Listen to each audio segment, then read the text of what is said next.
Baseball in the Boroughs is brought to you by Verizon. With my plan, get exactly what you want and only pay for what you need.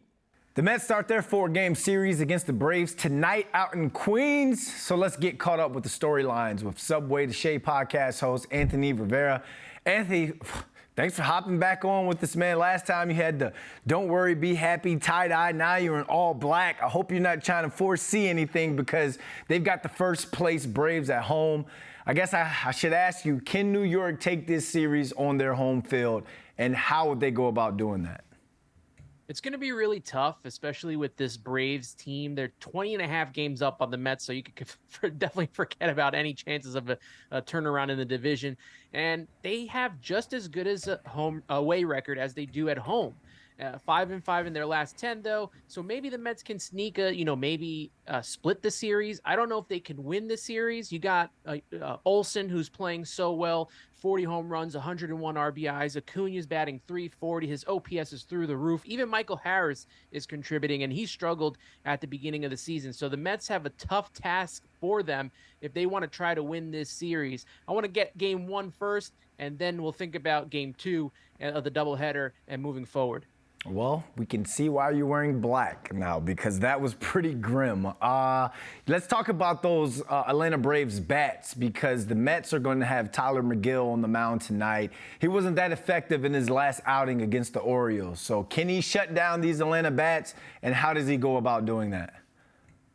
He can, but it's going to be a tough task, right? He's 1-3. He's got over 7 ERA in his last 7 games. It's going to be very tough for Tyler McGill. We know that he has the stuff. We've seen it. We've seen it in April. We've seen what he can do. But can he put it all together tonight and kind of take the Braves out of their element? It's going to be a very tough task for him to do. The Braves are so smart at the plate, and they know how to work the counts. So they're going to be a tough out for Tyler to get himself going. Yeah, they're going to need a team effort, not just Tyler. So I guess I'll just go into this next question. Which player or players need to step up for the Mets this series? Well, we've seen already how Francisco Lindor and Pete Alonso, how they carry the team and score most of the runs for the Mets.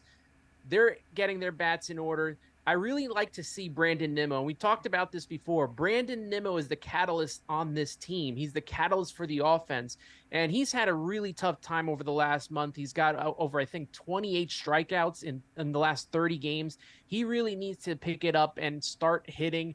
I don't want to say start hitting home runs, because that's what he's been doing a lot lately, and I think it's kind of putting him in a tough situation. He's not working counts. He's striking out a lot. If Brandon Nimmo can be that catalyst that we know he's been throughout his career, the Mets are going to score runs, and they're going to get a lot of help from Lindor, who's really turned it up, and the Polar Bear, who's been outstanding over the last 30 days. Well, it all goes down tonight at Citi Field. And all black Anthony, thanks for joining us. It's the blackout tonight. Gotta represent. Thank you so much, Brandon. Appreciate you.